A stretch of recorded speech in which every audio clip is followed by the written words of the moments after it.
Hello friends, welcome to emergency family.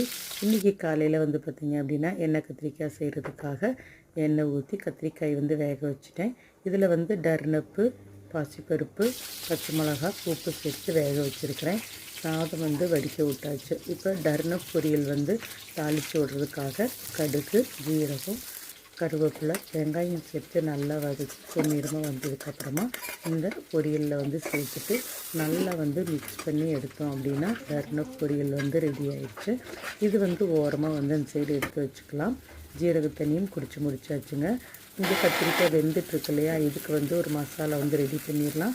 தக்காளி, வெங்காயம், குழம்பு மிளகாய்த்தூள், புளி, உப்பு சேர்த்து இது எல்லாமே வந்து நல்லா மிக்சியில் அரைச்சி எடுத்து வச்சுருக்கிறேன். தண்ணி எதுவுமே சேர்க்கலைங்க. அரைச்சி மசாலா இந்த கத்திரிக்காய் வெந்துட்டு இருந்தது இல்லையா, அதில் வந்து சேர்த்துக்கலாம். நான் கத்திரிக்காய் ஒரு அரை வேக்காடு வந்ததுக்கப்புறமா அதில் வந்து பூண்டு, உருளைக்கிழங்கு சேர்த்து வேக வச்சுருக்கிறேன். நல்ல எண்ணெய் பிரிஞ்சு வந்தது அப்படின்னா கத்திரிக்காய் குழம்பு வந்து ரெடி ஆயிரும். சேலடு வந்து பார்த்திங்கன்னா குக்கும்பரும் கேரட்டும் தான் வந்து இன்றைக்கி நான் ரெடி பண்ணியிருக்கிறேன். தயிர் வந்து பாக்ஸில் ஊற்றி கொடுத்துருக்குறேன். வேணும் அப்படின்னா மிக்ஸ் பண்ணி சாப்பிட்டுக்குருவாங்க. இல்லை அப்படின்னா உப்பு மட்டும் போட்டு அந்த சேலட் வந்து சாப்பிட்டுக்குருவாங்க. இவ்வளோ தாங்க எங்கள் வீட்டோட லஞ்ச். பிடிச்சிருந்தது அப்படின்னா லைக் பண்ணி ஷேர் பண்ணுங்கள். என்னோடய சேனலை வந்து சப்ஸ்கிரைப் பண்ணி வச்சுக்கோங்க. தேங்க்யூ ஃபார் வாட்சிங்.